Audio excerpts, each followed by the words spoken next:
What the fuck did I just see tonight?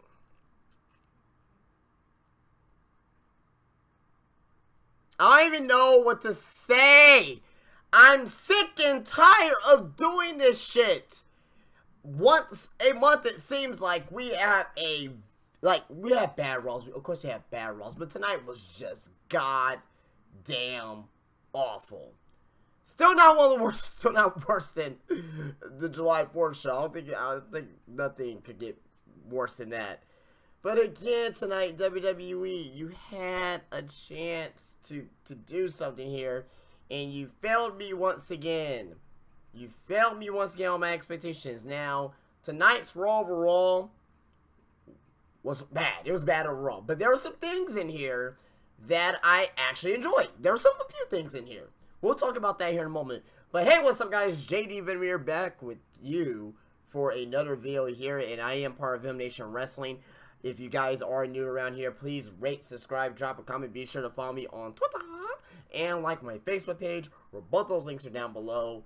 And yeah, definitely follow me on Twitter and Facebook, especially on Twitter, because you get to interact with me as I tweet out how bad a fucking show is from Monday Night Raw. And yeah, so basically, tonight's Raw overall, it didn't really do anything for me. Now, it kind of built up a little bit to Night Champions, but it didn't build up the right way to where I actually care. So basically, tonight's show starts off with Mick Foley in the ring. He hypes up Clash of Champions, pretty much. He hypes it up. He says that Clash of Champions is going to be better than Backlash, because he praised Backlash from last night. So basically, he said that, SmackDown, they crowned their first ever SmackDown Women's Champion, and he introduced Charlotte coming out to the ring, because he was like, oh, well, the Raw has the best women's division in WWE. So Charlotte and Dana Brooke come out, they cut a promo. Charlotte was saying to Dana, oh, I think you should apologize for, costing me my match last night against Bayley. Then, pretty much Dana Brooke gets on the mic. Then, before anything else, thank God was interrupted, Sasha Banks comes out. She comes down to the ring, and she says that, hey, I'm ready for my match against you, blah, blah, blah, blah, at Clash of Champions. Then all of a sudden, Bayley comes out, and Bayley comes out to the ring, and basically, she tries to pan her way to the Women's Championship match at Backlash, which I thought at first, for some reason, it wasn't supposed to be Bayley versus Charlotte at first anyway. Then they immediately changed it back to Sasha to Charlotte. I have no idea, but you guys remember that it was supposed to be originally Bayley versus Charlotte. Then they immediately changed it to Charlotte versus Sasha Banks. So I wonder what, on behind the scenes on why they did that, or why they originally advertised for Bayley versus Charlotte. Maybe Sasha was really injured, and she did have a back injury too, but maybe that was gonna be the backup plan of Bayley versus Charlotte, but they just changed it. Like, oh, the fans don't remember that shit. No, I remember that shit, because it was supposed to be Bayley versus Charlotte. Unless I'm wrong, unless someone told me that I'm wrong in the comment section, that was supposed to be Bayley, or not supposed to be Bayley versus Charlotte, but that's what it was supposed to be at first. Nevertheless, though, this segment here, this pro segment, didn't really do much for me. You see Dana slap Charlotte out of nowhere. A yes chant breaks out, and pretty much Mick Foley put Dana Brooke in this match, because it was going to be a triple threat match for the #1 contendership for the Women's Championship, because apparently Sasha Banks, she had to reclaim her position again, which made no sense, because she has a fucking rematch clause. As a champion, you have a rematch clause automatically, so this does not make any sense to me on why she has to get a #1 contendership. If she already was a champion, she has her rematch clause. So why is this match even happening? I don't understand it.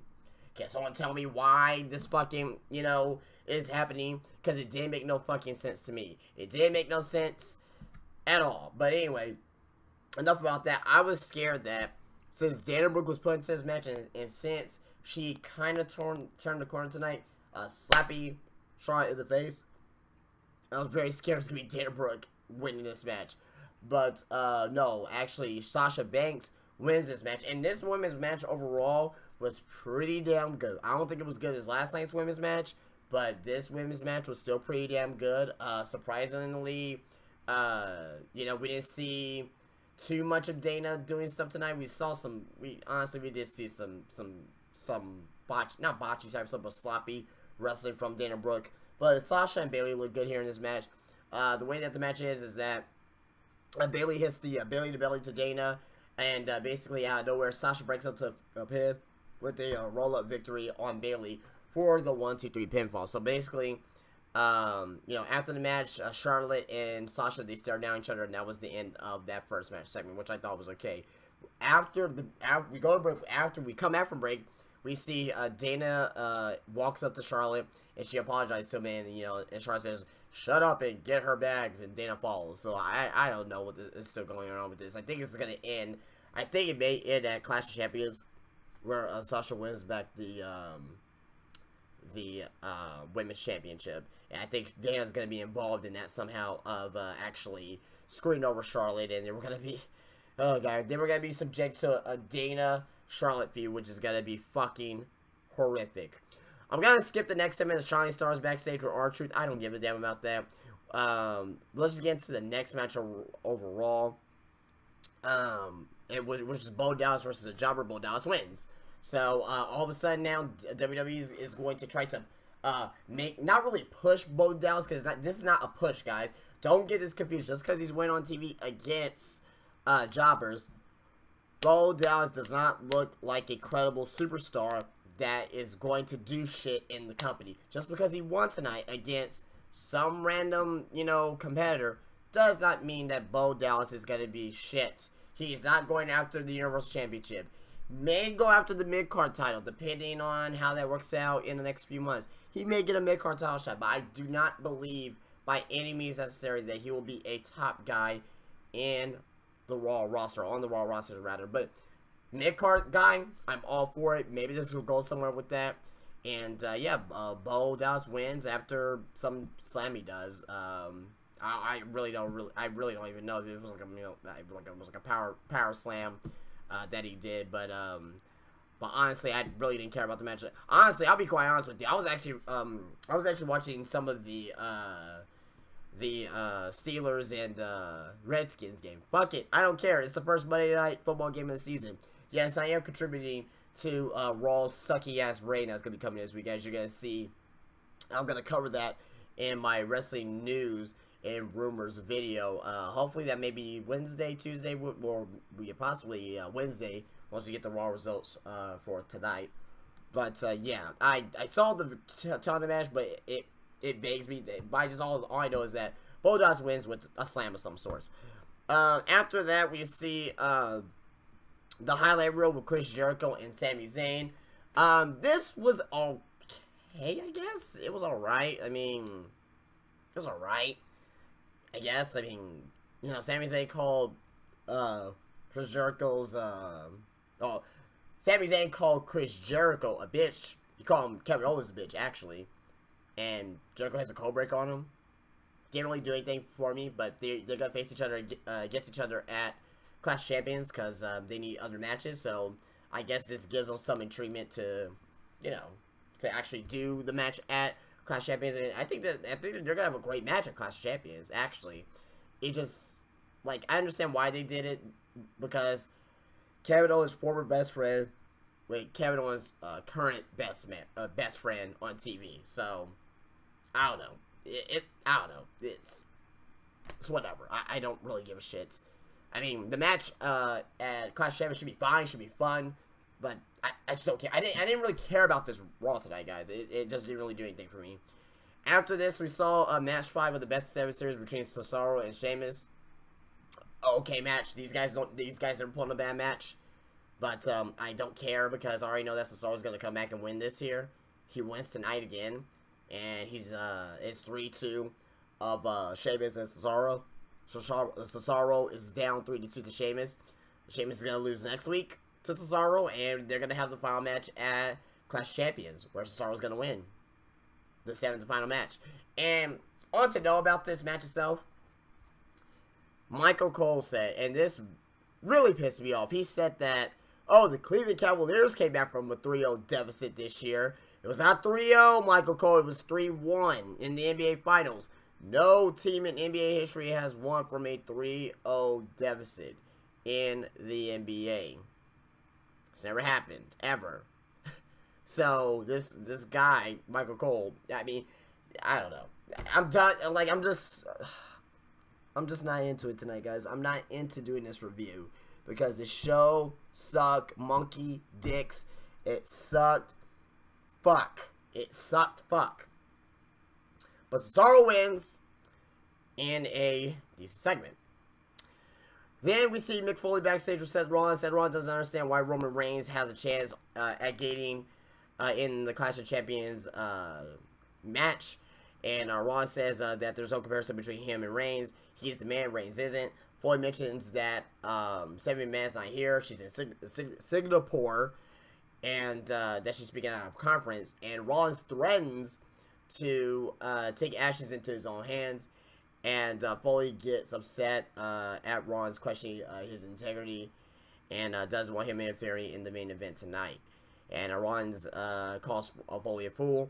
And if he keeps supporting Stephanie McMahon's decisions, then you know. So and the reason why I went ahead and brought that up is because that's gonna be something to look at next week. Maybe there's gonna be some intriguement there. Probably not. We know how Raw and WWE does it. So, but I'll talk about that in a moment. So next match we see Alicia Fox versus Nia Jax. Now this is a very short match segment. Basically Nia Jax was just destroying Alicia Fox, and this I liked. This is one of the few things I actually liked tonight from Nia Jax. She looked like a monster destroying Alicia Fox. She had her by the hair on the barricade, swinging her back and forth, swinging her back and forth, swinging her back and forth. She got Alicia Fox near the timekeeper's table and speared her through it, breaking the barricade. Got a holy shit moment. I was like, oh, because I popped, because you've never seen that before with the women. Even though you knew what was coming, it was just cool because it was two women doing it. So that was cool. So Nia Jax was like a complete monster. Like a complete monster doing this here tonight. So that's good. And hopefully they keep building up Nia Jax in the women's division on Raw. After that, we see the New Day come out. And the New Day apologized for the Old Day segment, pretty much. And we see a tag team match. And this is another thing I fucking hate, guys. I keep telling you guys this shit. Whenever WWE has matches between two competitors or two teams before their match at the pay-per-view, it really damages the feud, and it damages the match that's going to be happening at the pay-per-view. Now, it was a SummerSlam rematch of the Club versus Xavier Woods and Kofi Kingston. Okay, we already know it's going to be Big E and Kofi Kingston versus the Club, but the fact of the matter is it's still New Day versus the Club. I don't care who the members are. It's the Freebird rules. I don't care if it's Xavier Woods and Big E versus the Club. I don't care, guys. I don't care. The fact of the matter is, how come they couldn't just do, you know, Xavier Woods and Kofi Kingston versus another tag team? You know what I mean? They have other, well, no, they don't have much tag teams there anymore because the Delis are gone. Then you got Enzo and Cass. I think they could have done something else. I would have been fine with a one-on-one match. A one-on-one match could have been a little bit better. Maybe they could have done Carl Anderson versus Xavier Woods. I would have been fine with that if they would have had no other options. But hey, we saw Jack Swagger, you know, earlier tonight. Maybe they could have done like, you know, Carl Anderson versus Jack Swagger, or Kofi Kingston versus Jack Swagger, something of that nature. They didn't go with that. They always like to, you know, have give away these matches for free on TV. But pretty much the way that this match is that Xavier Woods hits an elbow drop on Gallows, but after a 1-2 breakout from Gallows, Kofi Kingston springboard, but Don Gallows kicks him out of the air. Xavier Woods super kicks Gallows in the knee, Anderson takes out Woods, and he hit the Magic Killer on Woods for the 1-2-3 pinfall. A clean win here by the club. If this team does not win the tag team championships at Clash of Champions, then what the fuck? But hopefully the club, they look strong here tonight. They need to get rid of those silly doctor segments. They get rid of those silly doctor segments and just wrestle.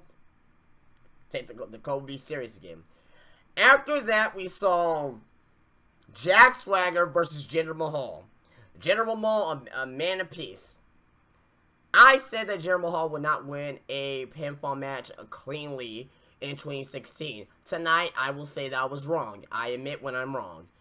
But just because Jinder Mahal beat Jack Swagger, what? It's the same thing going back up to Bo Dallas. This doesn't mean shit. This doesn't mean shit, guys. This doesn't. This does not mean shit that Jinder Mahal won. What does this do for him? Is he gonna get a world title match? Is this guy gonna be part of some new faction that we don't know about that's coming? Is he gonna get a mid-card title shot? This is not gonna be doing anything. They're gonna push him for a couple weeks. Him and Bo Dallas are gonna push these guys for a few weeks, maybe in a month. Then after that, there's gonna be shit. They're gonna be irrelevant. They're not gonna be using them again. They just go back down to being jobbers. I don't understand why WWE they do these little false little pushes. Like, I know they're just to try to give these guys like opportunities. Like, okay, let's try to see if this guy does something. Can the fans get behind him? Fans are not gonna get behind Jinder Mahal.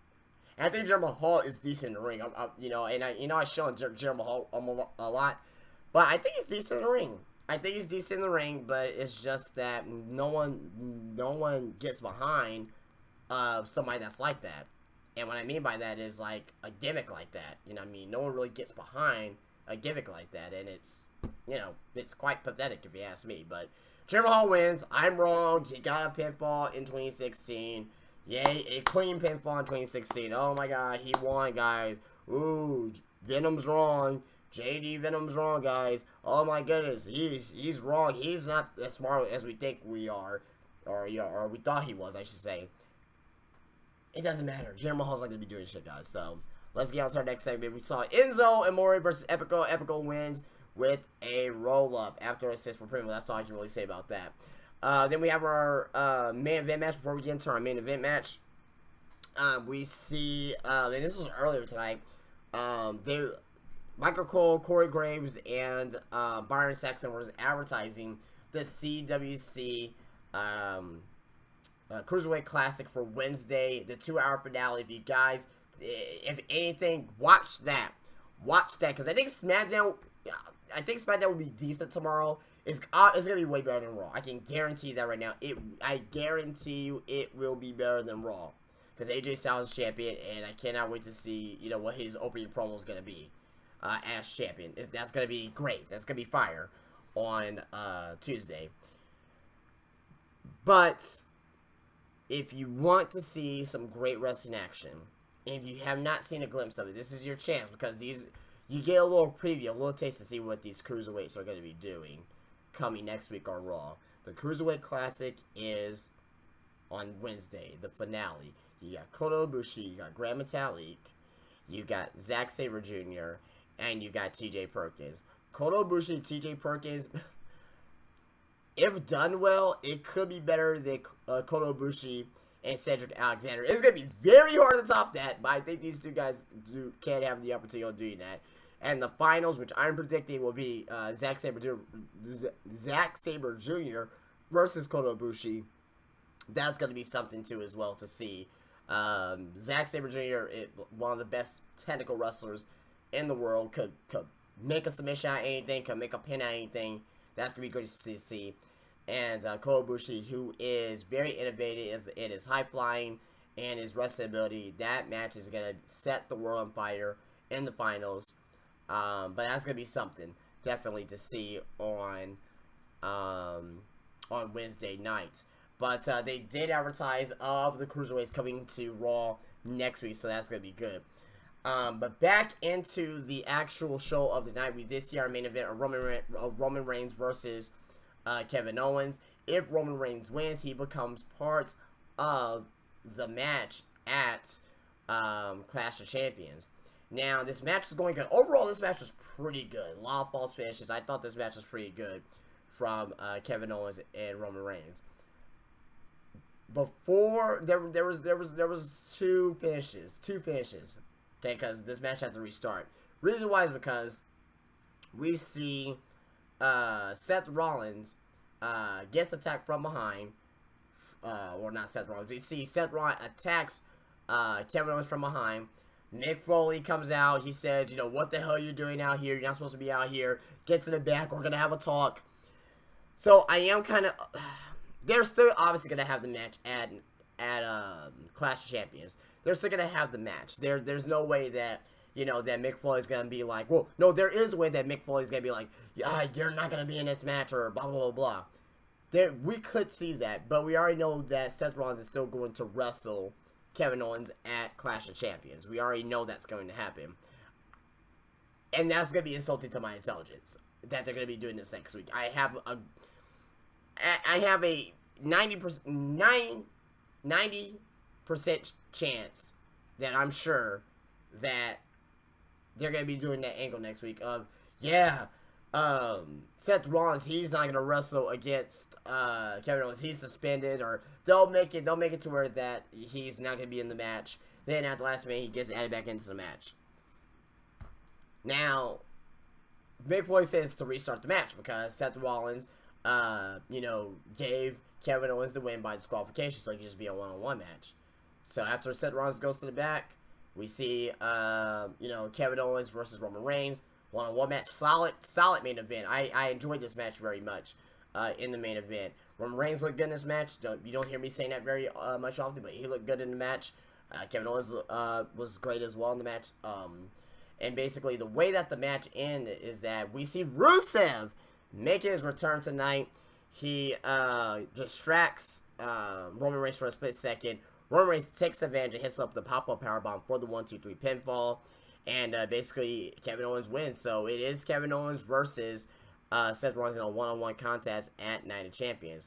Now, with that being said, after the match ends, we see Rusev put the accolade on Roman Reigns. So it looks like we're going to be seeing another match of Roman Reigns and Rusev at Clash of Champions, possibly for the United States Championship, which is going to be fine. And I think it'll be okay because Roman Reigns, if he wins the U.S. Championship, that's good. That's good. He's out of the main event title picture, guys. You want Roman Reigns to win the U.S. title, guys. You really want him to win the U.S. title for that very purpose there. But tonight's Raw overall, if I had to give a rating out of 10, I'm going to give it a 4 out of 10. It was bad. It was shit. There were some good things on them. The main event was good. Justin announcing the Cruiserweights and promoting CWC was good. Nia Jackson looked good tonight. I liked how the club won tonight. You know, even though the match didn't really do it for me, I thought that what the club did tonight was pretty good. And the opening match with the women was pretty good as well.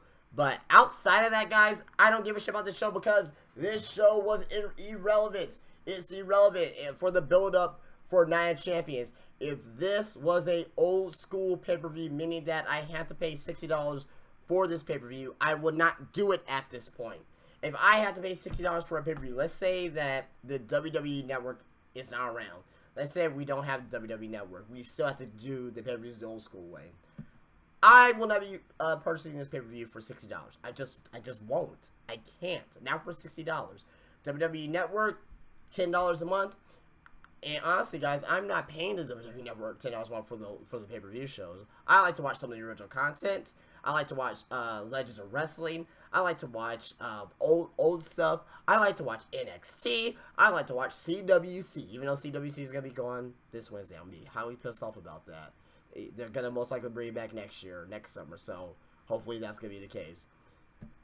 But my point is that $60 pay-per-view, no.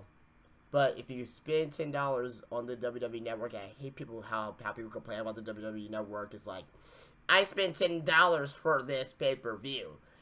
No, you didn't. You spent $10 for the network. You just choose not to watch the network or watch any of the old content because you guys keep complaining about, oh, we want the Attitude Era back. We want the Attitude Era back. Well, you have a chance to go watch the Attitude Era on the WWE Network. is always there for you if you really want to go watch it. But I mean, you know, and I'm just trying to be stupid and funny, and that wasn't funnier, and that was more stupid than funny, I should say. But the point is that with the WWE Network, that $10 a month, it doesn't mean that it's just for the pay-per-view, guys. It's for everything else that's there. But people don't realize they don't understand the value of it. When they make their arguments about the WWE Network, well, they keep on bad pay-per-views. I'm not going to be spending $10 for that. Well, you don't have to watch the pay-per-views, dude. You can watch some of the original content, which a lot of it I think is fairly decent. Like Camp WWE, Holy Foley's decent. Legends House was okay. I mean, the only thing I don't really like is Ride Along. I mean, Ride Along I don't really like because you can tell it's very much so scripted with Ride Along. But see where this review went? I'm talking about the WWE Network now. So, but guys, that's gonna be it for me. I am gonna go and get out of here. If you did like this review, go ahead and leave me a thumbs up. Subscribe to the channel. Be sure to follow me on Twitter and like the Facebook page, where both links are down below. Tell your friends and family, come and join the Venom Nation Wrestling here on YouTube. I give Raw a 4 out of 10 tonight. What do you guys give it? Leave that in the comment section. And I will see you guys tomorrow from our SmackDown review. Peace out.